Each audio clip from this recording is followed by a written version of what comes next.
नमस्कार, मैं हूं आपके साथ अनुष्का राय और आप देख रहे हैं चाणक्य न्यूज इंडिया। रायबरेली में एक बेटे ने महज 500 रुपए के लिए अपने पिता को ही मौत के घाट उतार दिया।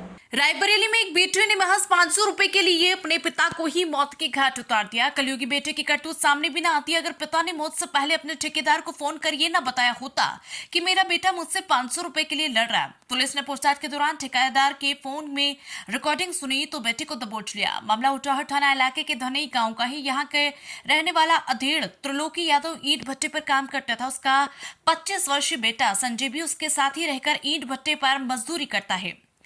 घर की आर्थिक स्थिति अच्छी न होने के चलते त्रिलोकी की पत्नी बेटे को जन्म देने के बाद से ही किसी अन्य के साथ चली गई थी। उधर बेटा बालिग हुआ तो जिस महिला को पत्नी के तौर पर कहीं से लाया था वो भी आर्थिक कारणों से ही छोड़कर चली गई थी। घर में दोनों बाप बेटे ही अकेले रहते थे और ईंट भट्टे पर मजदूरी करते थे। बेटा शराब का भी आदी था।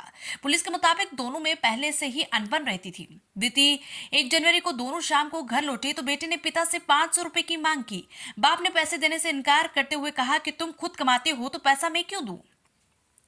इस बात पर बेटा लड़ाई झगड़ा करने लगा। पिता ने अपने ठेकेदार को फोन कर पूरी बात बताई। ठेकेदार ने बेटे को फोन पर ही अगले दिन खुद पैसा देने का वादा कर लिया। ठेकेदार के मोबाइल में ये बातचीत रिकॉर्ड हो गई थी जिसके जरिए ही बेटा पुलिस की गिरफ्त में आया था। गिरफ्तारी के बाद पुलिस की पूछताछ में उसने बताया कि पिता के इस व्यवहार से आक्रोशित होकर ठेकेदार का फोन कटने के बाद पास में ही पड़े लकड़ी के फट्टे से पिता के सर पर वार कर दिया। वार इतना तेज था कि पिता लहूलुहान होकर वहीं गिर गया और उसकी मौत हो गई।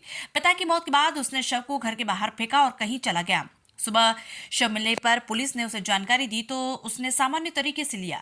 बाद में वो मौके पर पहुंचा तब भी किसी को उस पर शक नहीं हुआ। बाद में जब पुलिस की तहकीकात में ठेकेदार के मोबाइल से कॉल रिकॉर्डिंग मिली तो बेटे को हिरासत में लिया गया। पुलिसिया सख्ती के आगे बेटा संजय यादव टूट गया और उसने जुर्म कबूल कर लिया।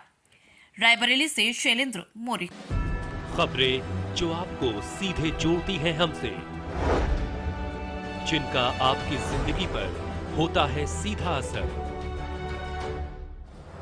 खबरों की वही तस्वीर, बिना बदले बिना डरे, जज्बा सच का लिए, सच दिखाते हैं। चाणक्य न्यूज इंडिया, हम हैं हिंदुस्तानी।